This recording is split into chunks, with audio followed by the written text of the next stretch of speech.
Après avoir vu la caractérisation d'une intégrale de fonction à valeur dans R+, convergente par le fait que l'intégrale sur tout segment inclus dans l'intervalle i doit être majorée par une constante indépendante du segment, on va voir en fait ce résultat comme un lemme qui va nous donner le théorème de comparaison sur ces intégrales de fonctions positives. L'énoncé est le suivant, je prends i un intervalle de R, f et g des fonctions continues par morceau à valeur dans R+.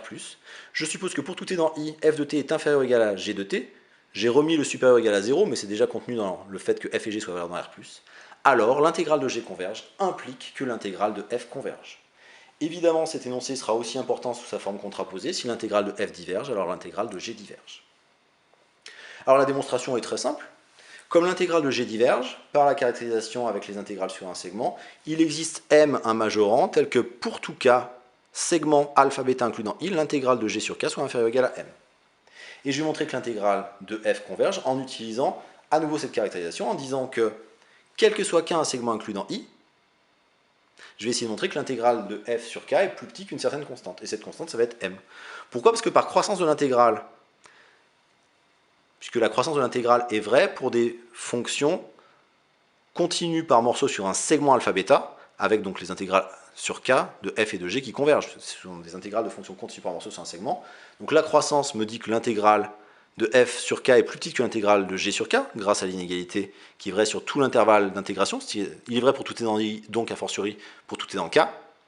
Donc comme j'ai pour tout t dans k f de t plus petit que g de t, j'obtiens que l'intégrale de f sur k est plus petite que l'intégrale de g sur k.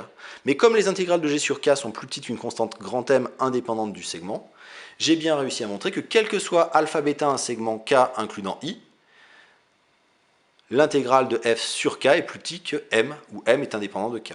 Donc par caractérisation de la convergence des intégrales de fonctions à valeur dans R+, j'obtiens bien que l'intégrale sur i converge.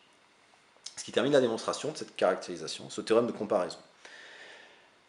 Remarquez une chose, c'est qu'une fois qu'on sait que l'intégrale sur i converge, comme ça implique que l'intégrale sur i de f converge, on avait une propriété dans les intégrales de fonctions continues par morceau sur un intervalle quelconque, qui est la croissance de l'intégrale. Ce qui veut dire qu'une fois qu'on a ça, si l'intégrale de g converge, en plus, on aura que l'intégrale de f sur i est inférieure ou égale à l'intégrale de g sur i. Alors un petit exemple d'application, pour une fonction dont le comportement est un peu étrange, je prends l'intégrale entre 0 et 1 de sinus carré de 1 sur t dt.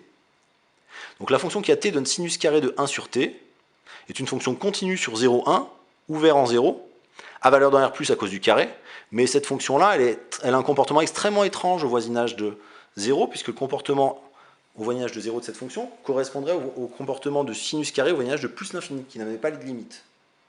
Mais peu importe que cette fonction n'ait pas de limite en 0, puisque tout simplement, pour tout t entre 0 et 1, sinus carré de 1 sur t est inférieur ou égal à 1. Or, l'intégrale de la fonction constante égale à 1 sur 0,1 est convergente, puisque la fonction constante égale à 1, elle peut être prolongée en une fonction continue sur le segment 0,1. On a vu que l'intégrale sur le segment, c'est la même chose que l'intégrale sur l'intervalle semi-ouvert, sous réserve que l'intégrale sur le segment ait un sens. Donc l'intégrale de 1 sur 0,1 dt, elle est convergente, et puis elle vaut 1. Et donc, comme l'intégrale de 1 converge, que là, j'ai cette inégalité vraie sur tout l'intervalle d'intégration et avec des quantités positives, par théorème de comparaison sur les intégrales de fonctions positives, je sais que l'intégrale sur 0, 1, ouvert en 0, fermé en 1, de sinus carré 1 sur t dt converge. Donc la question de la suite de ce paragraphe, c'est y a-t-il d'autres théorèmes de comparaison?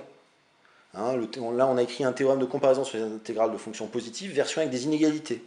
La question, c'est en existe-t-il avec des grands taux, des petits taux, des équivalents? La réponse est oui, mais on va les énoncer dans le cadre du paragraphe petit 3 sur ce qu'on appelle les intégrales absolument convergentes et les notions de fonctions intégrables. Donc on va voir à présent l'analogie avec les séries. Pour les séries, il y a les séries absolument convergentes qui impliquent que les séries sont convergentes. Là, on va avoir les intégrales absolument convergentes qui vont nous ramener aux intégrales convergentes. Et donc tous les théorèmes de comparaison qui vont se ramener grâce au module, au théorème de comparaison sur les intégrales de fonctions à valeur dans R+.